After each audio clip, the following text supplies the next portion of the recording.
Good morning. It's Sunday, January 20th. I wanted to touch on a couple things quick. We took some video on Friday night. Me, Kelsey, and Sean went over and helped um, mom and dad do door alarms for dad. Um, and I think I talked about it a little bit when we were there, but I just wanted to explain. I think in one of the videos I had talked about how dad had a difficult time after hurting his shoulder on Christmas and not sleeping very well between Christmas and New Year's. Well, and how he had become very confused during that time due to lack of sleep and was having some more difficult days. Well, the one thing I didn't mention was that on Tuesday was New Year's Day, so Tuesday into Wednesday, during the night, he was up and down so much between bed and going out to his recliner to sleep because of the pain in his shoulder. Um, he actually, when he was out in the recliner sleeping, he got up and left the house. We think around 11:30. My mom called us about 12:15 to tell us that she couldn't find him. It was about 20 degrees outside. The last that she knew, he was wearing shorts and a t-shirt and nothing else. So we went right out there. And long story short, I think he had what we believe happened is that I think he went out their kitchen door onto their deck and made his way down to the backyard, and it was pitch dark. It was so late in the middle of the night like that. Um, and he couldn't see, and I think it made things way worse. And he got very disoriented, and he ended up walking and in bare feet and nothing but shorts and a t shirt.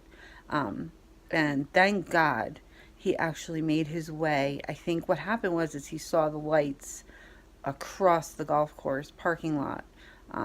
He saw the lights, the street lights that are next to the condos that are there, and he made his way that way. He knocked on a few doors, and nobody would let him in. Well, it was after midnight, almost 12:15, 12:30. And then he actually, the next house over, once you leave the condos, is Aaron and Matt's house. So he ended up there, thank God, uh, and was very confused. He didn't know where he was. Very cold, but I don't think he was outside long enough because there was no signs of hypothermia, nothing like that. He was fine in every other way physically, just cold.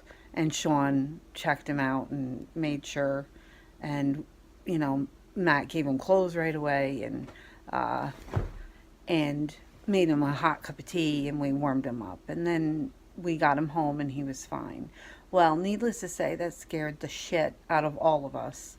Um, and so, which led us to the door alarms, which is what we did. And they're very simple. They just take a couple batteries, you hang them on the door, you turn it on, and the slightest vibration makes them go off. So that way it would alert my mom.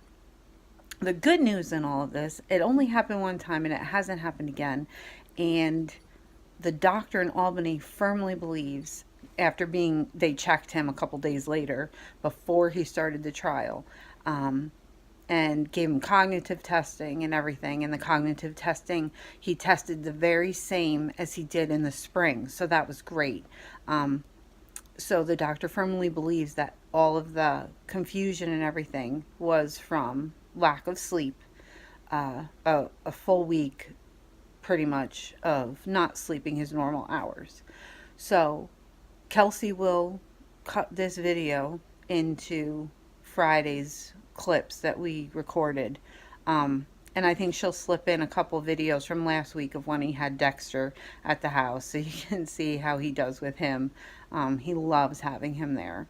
But anyway, so that's what we did on Friday, and we stayed and had dinner, and Dad had a really great evening. He was very funny.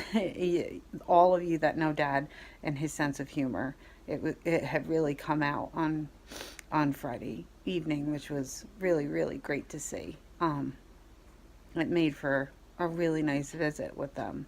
So, anyway, so I just wanted to do that quick update. Um, I know most of you know that that's a part of Alzheimer's, is wandering can become a part of it, which is super scary in itself. So we're still working on trying to find a GPS tracker. Uh, but for now, he has an app on his phone, and as long as he has his phone on him, um, it'll be okay. But so we'll get there one step at a time. Um, and oh, and one other thing I really wanted to clarify is I had a very long conversation with mom and dad before I started these videos. He has said since his diagnosis that he wants to play the script out as written, are his words, and that he doesn't want to change anything, and that it's not a secret, there's nothing to be ashamed of, and that if any of this that I'm doing can help somebody else, then he wants to do it absolutely. So he may forget at times that I'm doing them, obviously, but he was fully aware and he understood what I was talking about. Mom was in, full agreement and full support.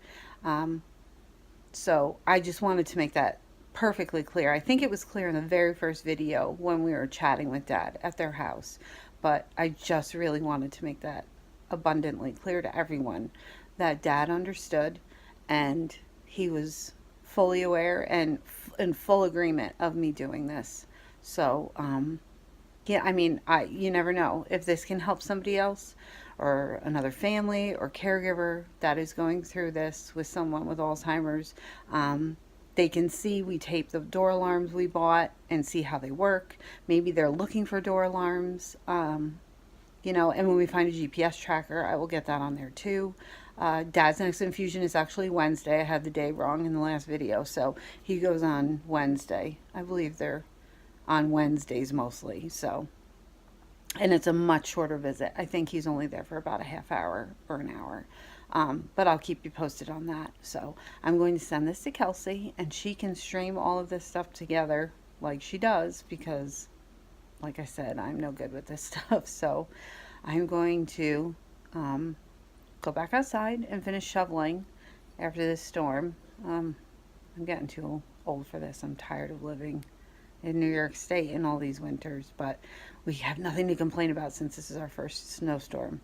So anyway, thank you again for all your support and messages and comments and all the little texts and notes I've gotten. It's huge, and it truly, truly means a lot to all of us. Thank you, and have a great Sunday.